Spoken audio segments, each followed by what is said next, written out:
संजय राऊत यांची आज पत्रकार परिषद पाहिल्यानंतर मला आश्चर्य याचं वाटलं की राऊत हे एवढे अज्ञानी कसे आहेत की त्यांना शिवसेनेची खरी पवित्रता अद्याप कळाली नाही कुठे आहे. इमारतीमध्ये नसती पवित्रता. मी तुम्हाला सांगतो, शिवसेनेची पवित्रता स्वर्गीय बाळासाहेब ठाकरेंच्या विचारात आहे आणि त्या विचाराशी तुम्ही गद्दारी केलेली.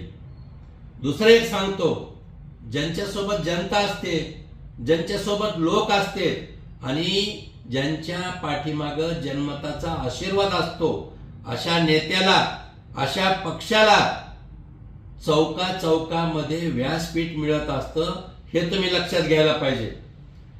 तुम्ही काय म्हणतात की सत्ताधारी उमेदवारी अर्ज मागे घेण्यासाठी दबाव टाकतात.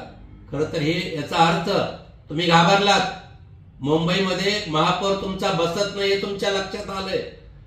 तुमचे रणगाडणं सुरू झालंय नेहमीसारखं.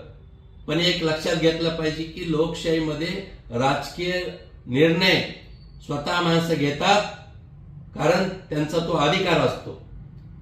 अजून एक आज्ञान तुम्ही आज पाजळलंय. सरसंघचालक मराठीत बोलतात. तुम्हाला हे कसं माहित नाही संजय राऊत की राष्ट्रीय स्वयंसेवक संघटना जगाच्या पाठीवर काम करते, अराजकीय संघटना आहे आणि म्हणून ज्या राज्यामध्ये सरसंघचालक जातात, जिथे जातात ती भाषा बोलतात. ही क्षमता आहे सरसंघचालकाची. दुसरं असं आहे की मराठी माणसामध्ये फूट कोणी पाडली हे तर तुम्हीच सांगायला पाहिजे. हिंदुत्वाच्या नावावर मतं मिळवली ना तुम्ही 2019ला, पण सत्तेसाठी मराठी माणसामध्ये फूट पाडली, हिंदुत्वासोबत गद्दारी केली केवळ मुख्यमंत्री पदासाठी.